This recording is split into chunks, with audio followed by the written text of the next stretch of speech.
Yes, I'm delighted to be joined by David Wood, who is the chair of the London Futurists, a prominent transhumanist, is also very involved with the Transhumanist Party UK, and is the author of a number of books, including Transcending Politics, a techno-progressive roadmap for a better future. So first of all, David, thank you very much for joining us. It's my pleasure. Thanks, James. The first thing I was thinking, I mean, you've been involved in the transhumanist movement for quite a while. I mean, how have public perceptions of it changed, or public reactions to it changed? Well, I think it's still early days, frankly. There's a question of what we should call ourselves, whether we should call ourselves transhumanists, because the word still has lots of unhelpful reactions, shall we say. In some people's minds, trans means transgender. And although we transhumanists support transgender, and that's a core thing that we wish to see develop, it's not the first association we particularly want to come to people's minds when we say, hey, I'm transhumanist. Yeah. And the word's also got a bit of a bad reputation because in some people's minds, it's associated with what we might say an irresponsible technology boosterism, which is the view that all problems can be solved by technology and by entrepreneurs. And there's a gist of truth in that, which is that technology can indeed help solve many problems, and entrepreneurs are often at the core of it. But in reality, you often need politics, and there's often better solutions than just trying to solve things technologically, and therefore the sometimes perceived as a Silicon Valley culture has had an adverse reaction against it. And we transhumanists have been caught up in that. And sometimes people have said, oh, transhumanism, they are technological determinists, which means that we think that we just need to wait long enough and the success of transhumanism is inevitable. I don't think that at all. And these associations are not helpful. So the public perception of transhumanism is still not clear enough in my view, and we transhumanists are continuing to discuss, is this the right name to use, or should we just use other names instead to be practical transhumanists rather than people seeking members of an ism?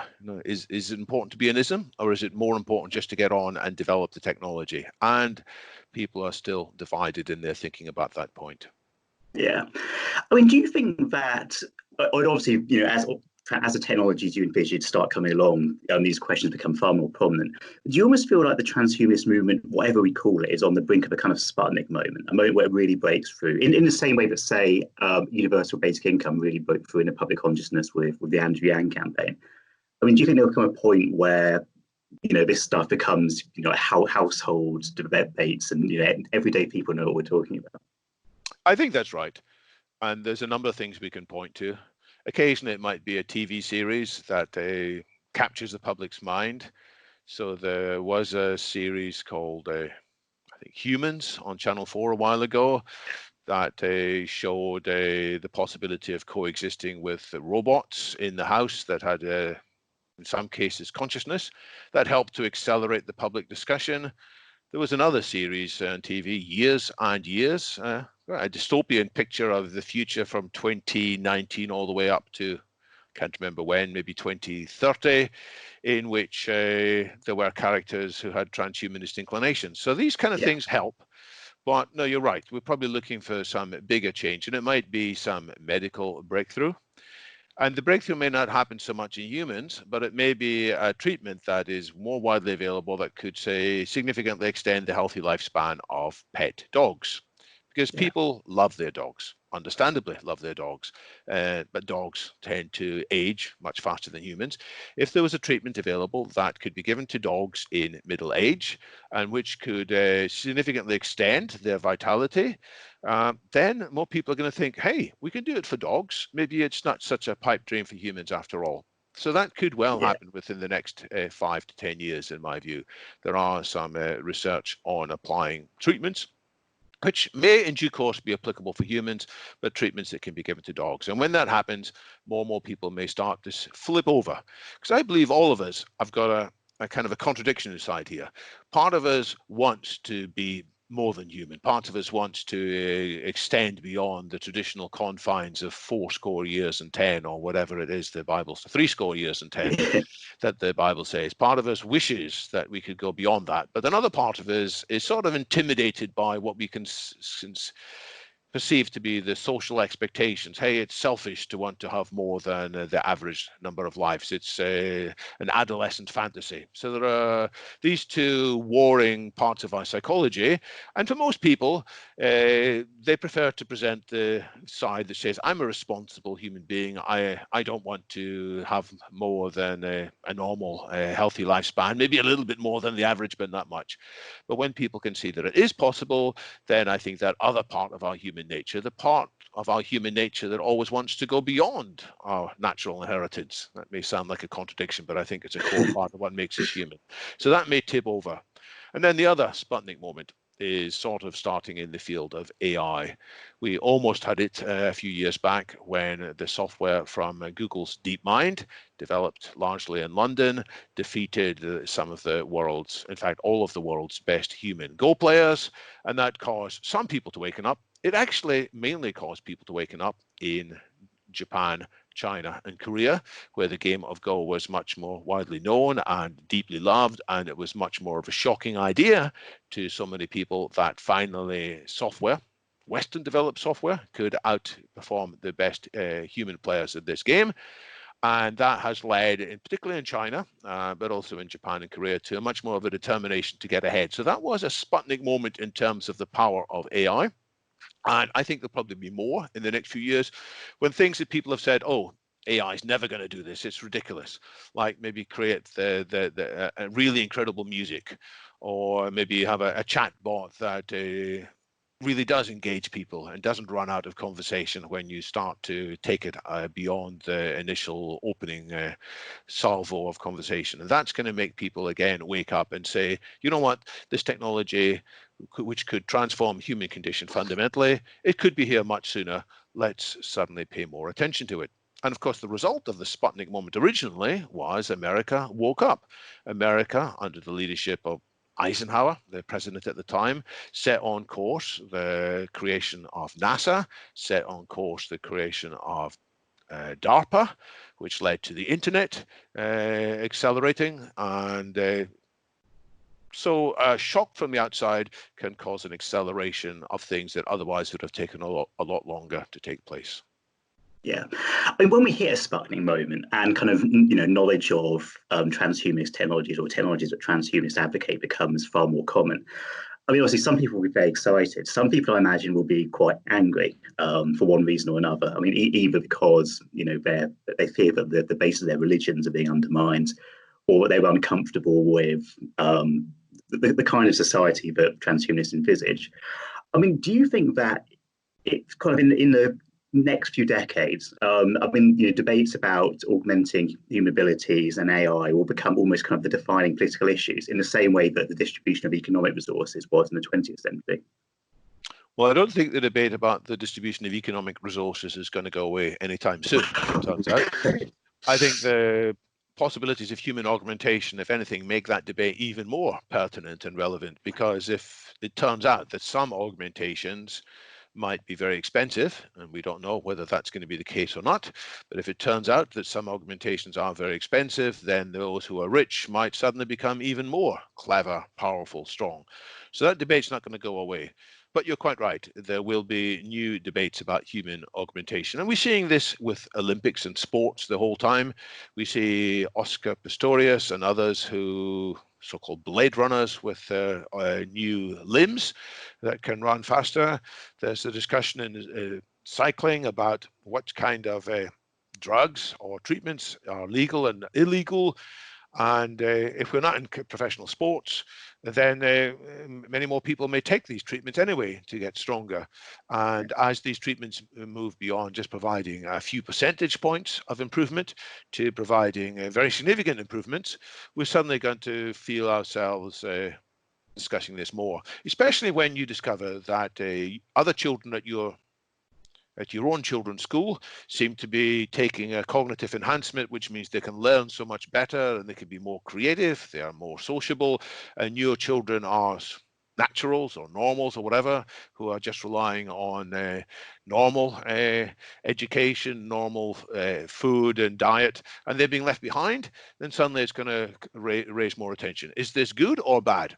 And some kinds of enhancement are a zero-sum game, but other kinds of enhancements will be good for everybody, sometimes called the difference between relative enhancements and absolute.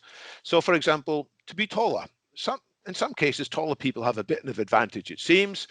But if everybody gets taller, then that advantage goes away, and there's no advantage to having a race to be taller and taller and taller.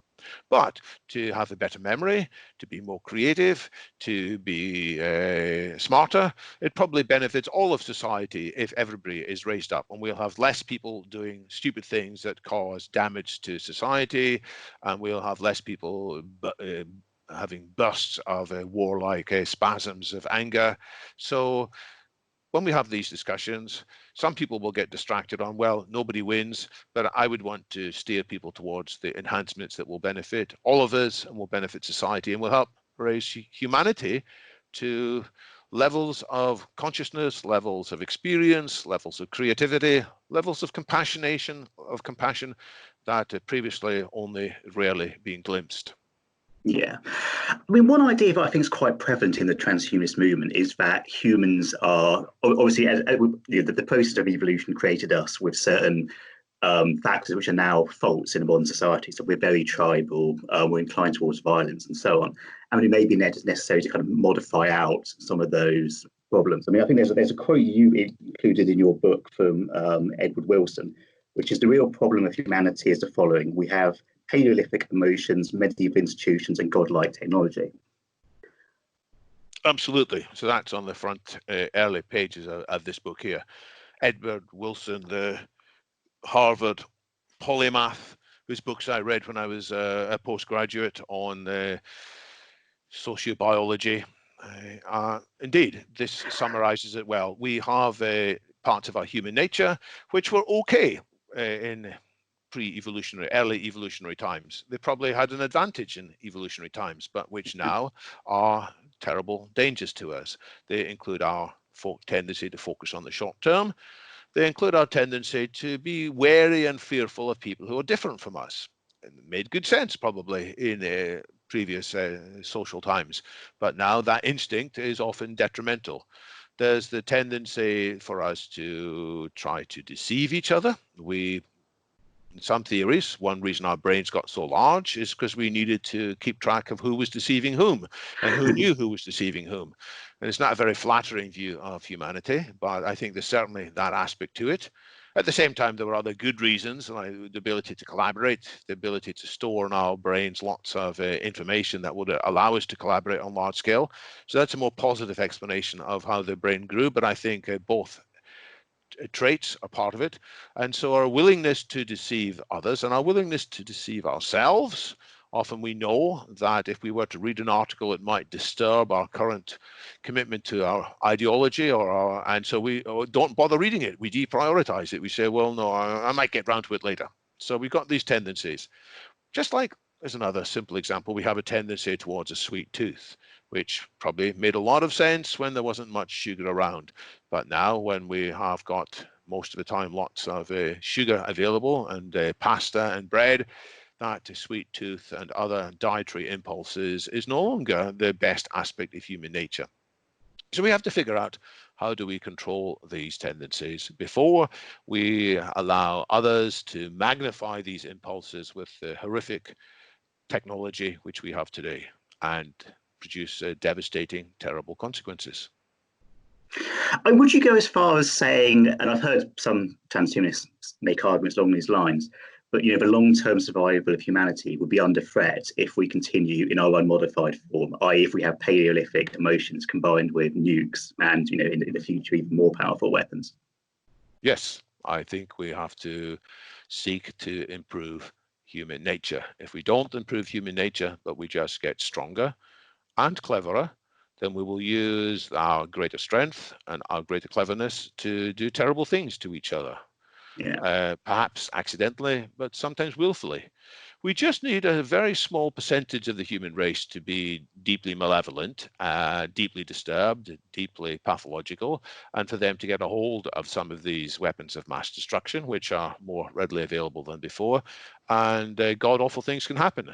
Let's look not just at ISIS, that's the common well-known example of people who are frustrated with their lives in Western Europe. They saw problems with inequalities or the sexism or whatever, something they disliked, and they turned towards ISIS, and some of them became real bloodthirsty fanatics. But there's more than them. There's Om Shinrikyo, which was a Buddhist group, or a group in Japan with Buddhist heritage, which took it upon themselves to try and kill lots of people in sarin gas attacks in the Tokyo Tube. They recruited lots of very bright biologists and chemists, and they were looking at more devastating attacks. Thankfully, they weren't successful on the larger attacks with anthrax, which they were investigating. But in the future, if you get a small minority of people who are really deeply disturbed and combine it with cleverness and access to power, we could see the world being destroyed. We are having enough problems with today's COVID-19. There's some discussion, was it bioengineered? I don't think so.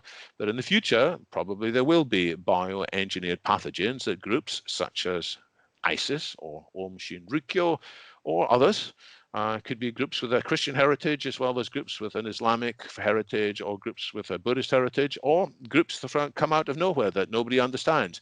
They could all have the same tendencies, and we have therefore to be wiser at the social level to guard against these things, but also try to raise up everybody's level of compassion and tolerance and self-control so that people aren't prone to these spasms of terrible outrage.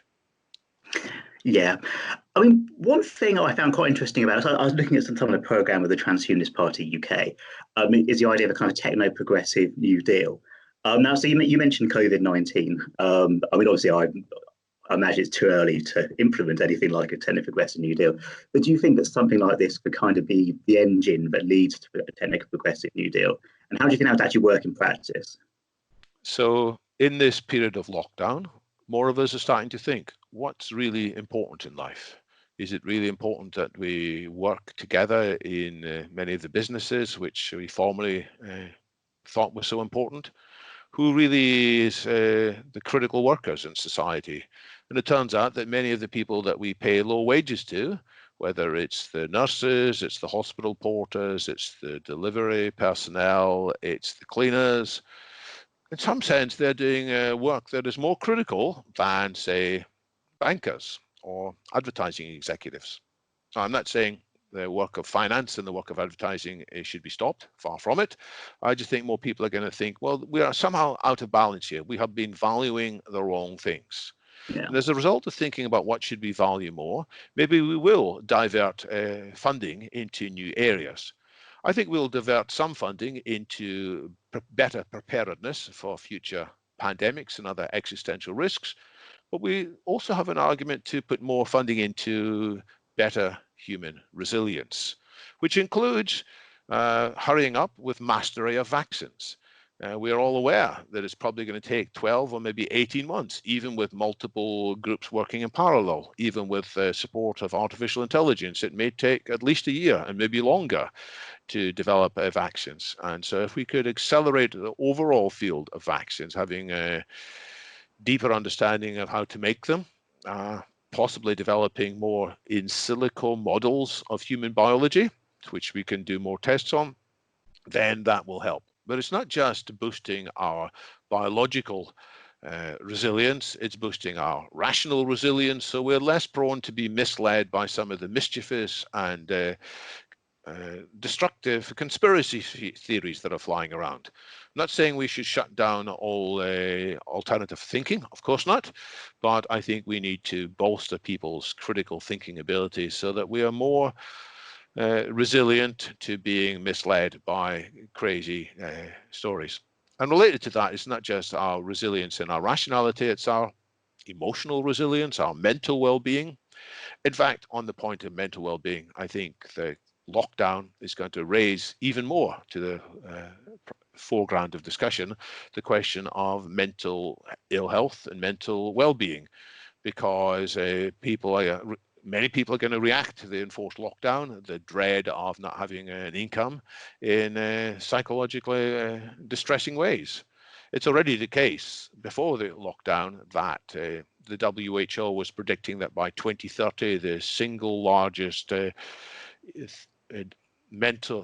single largest disease of all sorts that would cause the biggest impact on the healthcare budgets would be depression. And it's already the case before the lockdown that the largest cause of death for males in England and Wales between the ages of about 18 and 40 is suicide. So it's already an issue, and I think there is a possibility that we're going to accelerate our desire to fix or address the problems of ill health. And some of the causes of ill health and some of the cures are at the social level, but many of them are at the individual level too. And there could be new apps, there could be new therapies, there could be new sets of drugs, including wise use of psychedelics or wise use of nootropics in a regulated and controlled way that will help more of us to overcome our mental issues, including very clever people, many very clever people, sadly, seem to have mental issues which lead them to pursue very stupid policies despite being very clever. So to come back to the question, yes, there is a possibility that this COVID and the lockdown and the consequent issues with our economy and the consequent issues with politics, the consequent issues with the change in the global power order is going to lead more of us to think about what's important and will lead us to wish to apply some, we can call them transhumanist technologies, sooner rather than later. Well, I found it very interesting that you mentioned kind of false information, so people falling for demagogues. And I guess you could argue one of the reasons that that's an issue in human society. So there's obviously a significant, not enormous difference in intellect within our species. So more intelligent people can try less inclined, less intelligent people. Is there a risk that with the transhumanist revolution, that tendency will be magnified, i.e. that there'll be a greater diversion in intellect within our species? And then it will become easier for a certain section of the population to kind of manipulate and control, move around the rest of us. So I don't agree that it's only the relatively stupid people who fall for conspiracy theories. Actually, some very clever people are falling for these conspiracy theories, and it's not because they are intellectually backward. On the contrary, it's because there's something else, I would say, wrong with I'll include myself too, something wrong with our collective reasoning. It's emotional issues rather than intellectual issues. So, but I do accept that if there is the right kind of cognitive enhancement, which includes better reasoning, but also better emotional control, if there is such enhancements available, there is the risk that they will be preferentially available only to a subset of society, which will leave many others left behind. So this is the inequality argument that we touched on earlier. And I think it's a real argument. There are a number of ways we can address it. One is to hope that the free market will sort it out by itself in the way that the free market and competitive landscape often does result in treatments or products or solutions or services becoming incredibly much cheaper, in the way that the price of drones has come down markedly, in the way that the price of consumer electronics of all sorts has come down. If I look back to my early days in the smartphone industry, about the year 2000, we could hardly imagine how cheap a modern smartphone would become, and that so many people around the world would be using them. So that's remarkable, and in the right circumstances, capitalism can do wonders.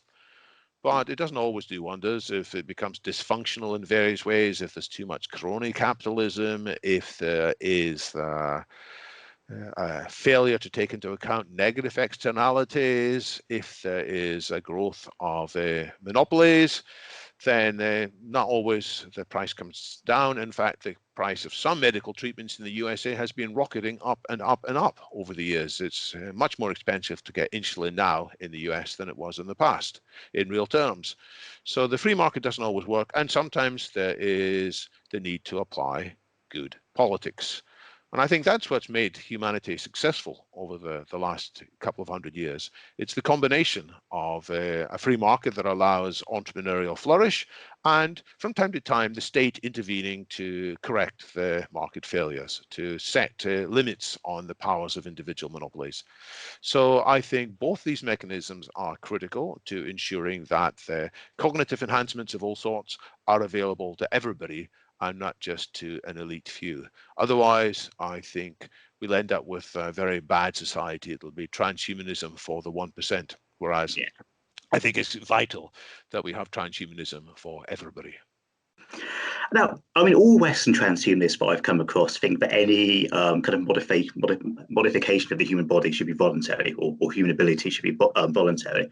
But do you think we can end up in a situation where, if we have a society, you know, such as you envisage, where there's issues with very small but fundamentalist groups getting hold of extremely powerful weaponry, do you think there'll be some people who would start to suggest these changes should be mandatory, i.e. that humans should be forced to be less violent, should be forced to be less tribal, or that should be kind of implemented by a government? Is that kind of an issue that you can see arising? So these things do need to be discussed. It's like vaccination. We don't take the view that vaccination should be voluntary. We try hard to get everybody to be vaccinated so that we build up sufficient herd immunity to cope with the small proportion of people who, for various reasons, can't take a particular vaccine. And so that's an enhancement. Vaccination is an enhancement to our biology, which some people initially said, yuck, we're not having that. But by and large, it's accepted. And we don't allow everybody to just slink off of that responsibility. But no, our primary goal should be liberty. It is to allow people as much morphological freedom as possible. But individuals' freedoms do overlap and collide with each other, especially when there are externalities, to use that word again. In other words, possibly unforeseen consequences of the choices that each person makes. For example, companies may be polluting their neighborhood. For a long time, that wasn't taken into account, and people didn't pay much attention to it. And now we say, no, the companies shouldn't have the freedom to pollute. They have to take responsibility for tidying up their wastes. Currently, when we're sending all these satellites into space, there isn't so much thought about, well, what happens to all the space debris left behind when asteroids, when the satellites no longer work. And we need to hurry up and figure out ways to limit people's freedoms in order that we all benefit. So these are hard questions, and they require proper discussion. They're not something that can be solved by any simple formula.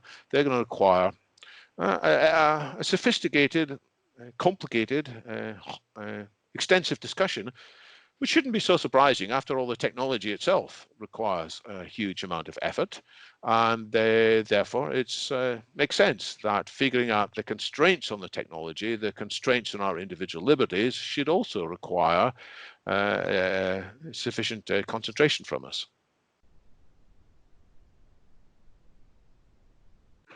Do you think there are some element of the transhumanist movement who are doubting the political issues, as in who are very focused on the technology and the possibilities it allows, but aren't quite so much thinking about societal and political implications, and that could become a problem? So when transhumanism is a broad church, we don't need everybody in transhumanism to think about all the same issues. We need different people to focus on different areas with different priorities. I have come to see the political dimension of transhumanism as being fundamental and important, but not everybody needs to worry about that in the same extent.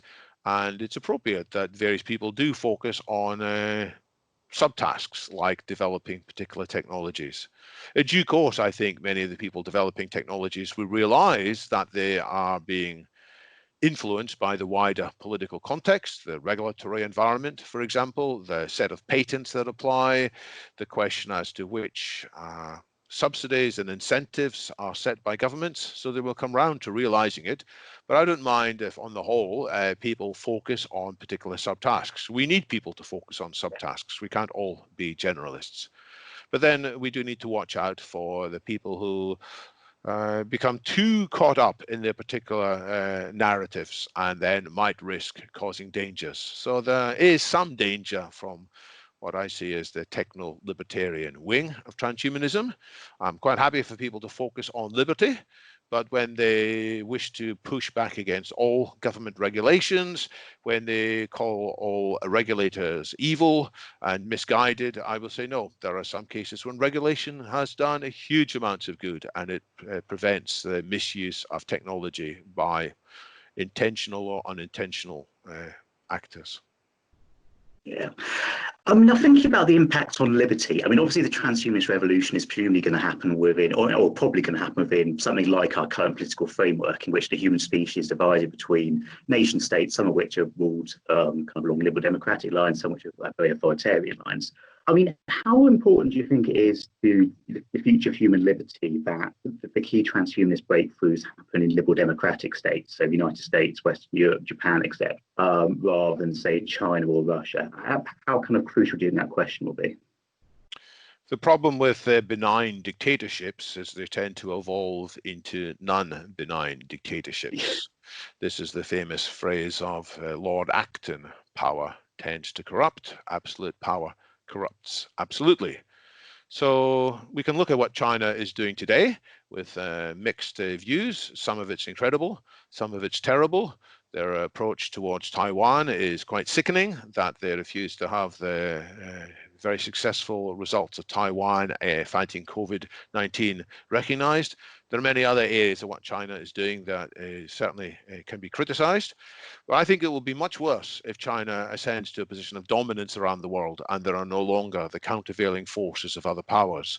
So a world in which every country was under the Chinese influence would probably evolve in a very bad direction with a monopoly of powers. So what the Chinese leadership are doing just now is in some sense being balanced by other leadership around the world. And it will be very dangerous if the forces of liberal democracy lose out.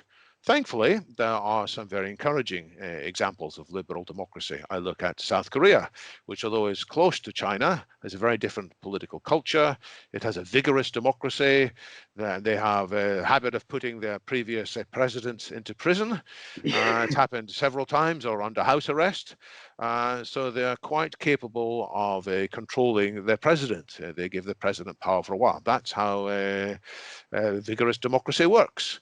And so that's an example we can look at. They apply industrial strategy, which I believe certainly liberal democracies can do too, and should do too. They should figure out what society needs to concentrate on that can't be delivered by the free market alone, and set the directions so that the free market achieves goals which are in line with the agreed industrial strategy of the country. So I want at least some liberal democracies, and ideally as many as possible, to flourish rather than becoming inward looking and just focusing on shorter term distractions. I mean, so when the kind of these technologies start arising, and some people start getting more opposed to them, I mean, how do you think transhumanists should act politically to try and kind of counter that or contain that? Well, this is the $64 million question within the transhumanist world today. Should we work inside existing political bodies, or do we need to create an external body which can act as a counterweight? And well, we have done both in Britain. We have groups such as Transpolitica, which is a think tank that published a number of books. I published my own 3 most recent books on the bits of them on the Transpolitica website, for example, with the view that it can speak to people from all political persuasions and none, including people who are deeply sympathetic to, say, the Green Party, people who are deeply sympathetic to different wings of the Labour Party, people sympathetic to different wings of the Conservative Party, and so on. So that's one approach.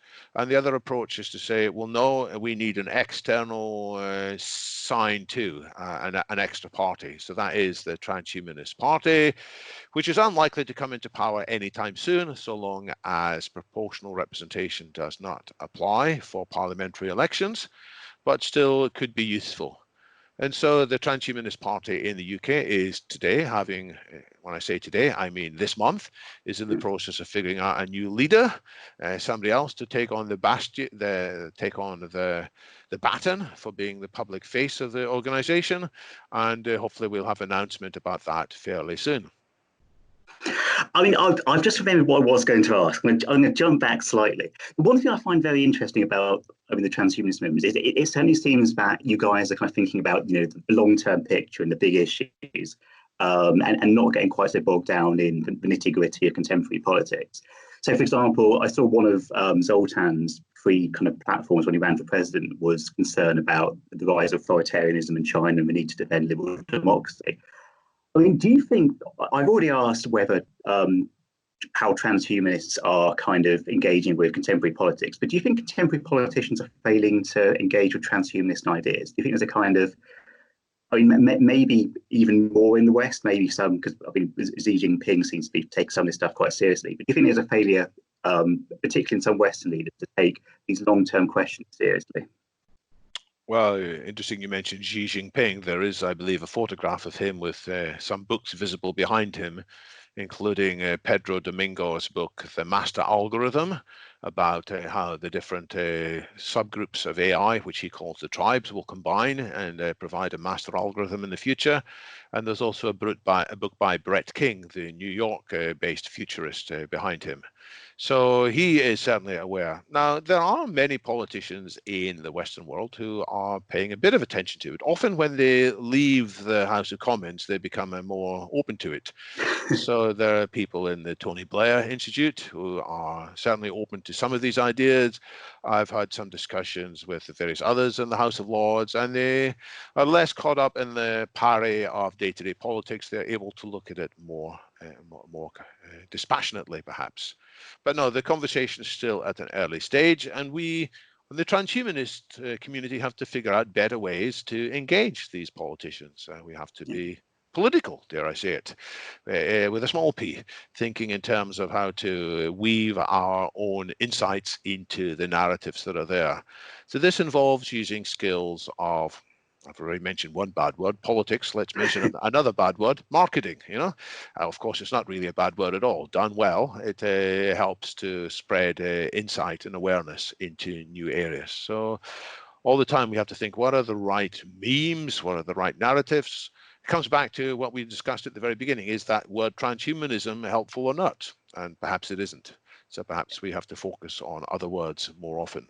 But there are thankfully some successes, and the way in which Andrew Yang's ideas have now been picked up more widely is encouraging.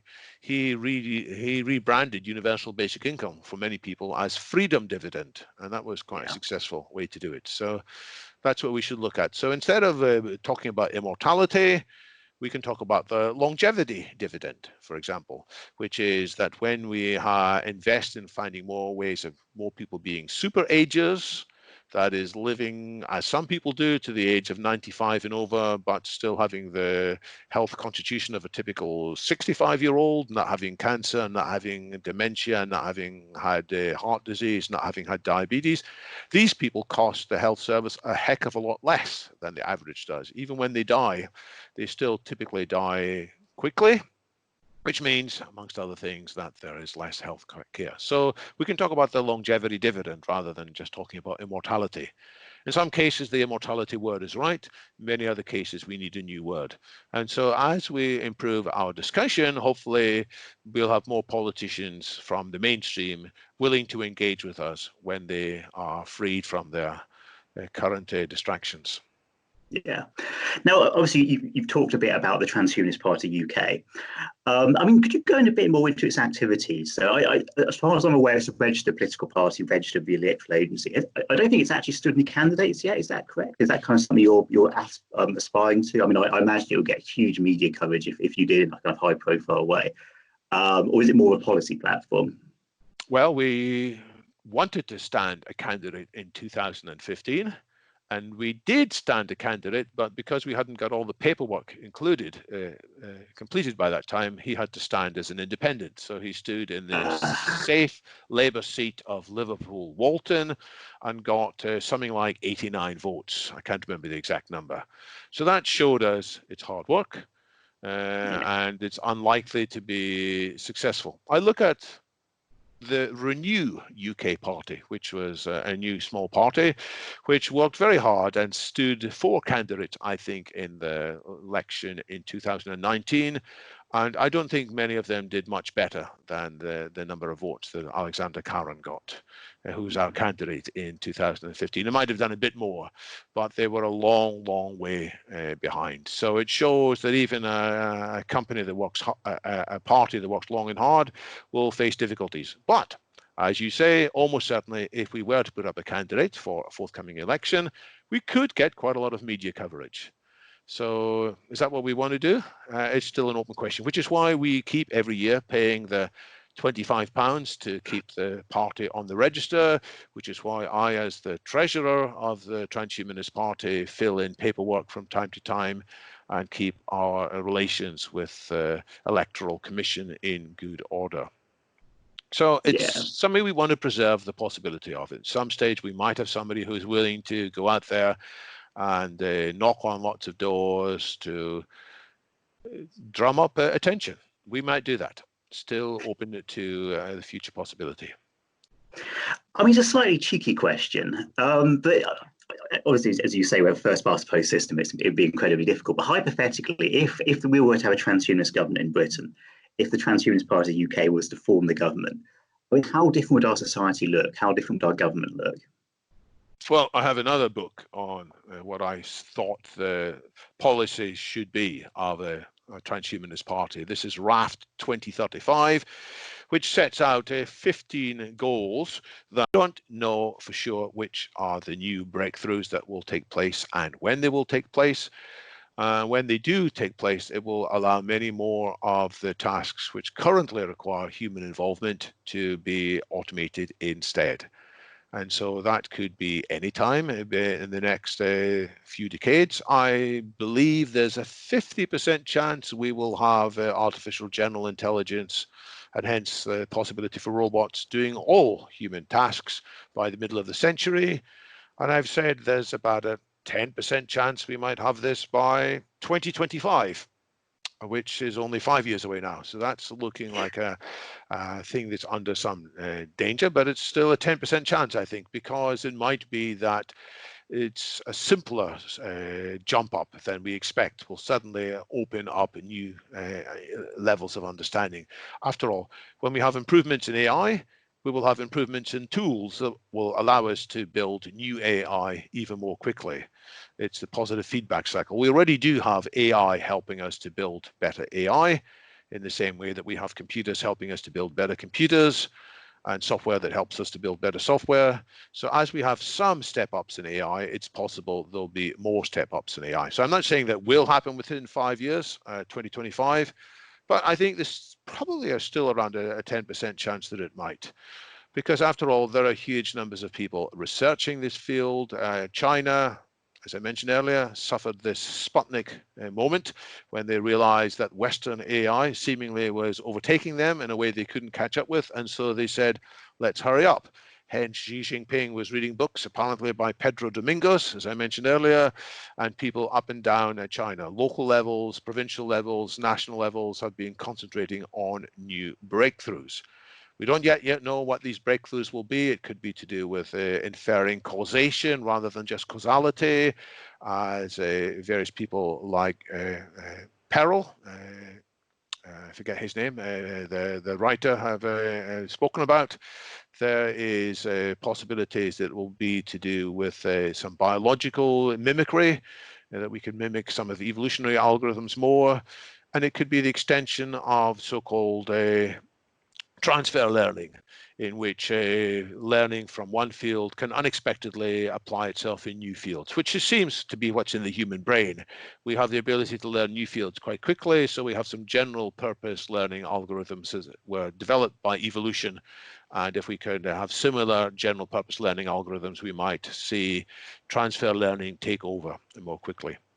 So possibly within 5 years. And the result of that is we should be thinking ahead now to anticipate that. And so trials of universal basic income to figure out once and for all, do they make people lazy and fat and wasteful, or do they allow us, when applied at scale, to be truly creative? And my bias is it will be the latter, but we need to do more trials to find out. Yeah, I mean, just one final question. I like to end on a positive note. So, of the kind of the transhumanist revolution, the technologies that you envisage, I mean, what's the thing that excites you most about the future?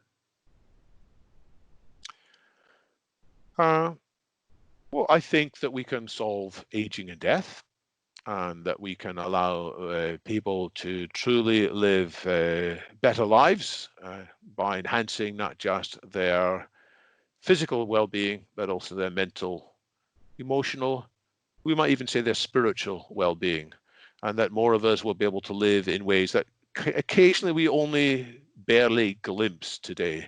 And we imagine, why isn't life like that much more of the time? So with these technologies, we could become much more like the sages, the gurus, the mystics, not in the sense of being unfathomable and speaking in koans and riddles, but actually being truly here and now in a wonderful state of being. And this can apply for everybody, and it will propel us forward in the next step of evolution, intelligent design. Yeah. Well, it's been a real pleasure. Thank you very much for your time. It's been really interesting. I'll put links to all the books you mentioned, or rather your books, in the description for anyone who'd like to read them. If you like this kind of conversation, please do subscribe and like. I've got plenty more coming. But yeah, thank you very much.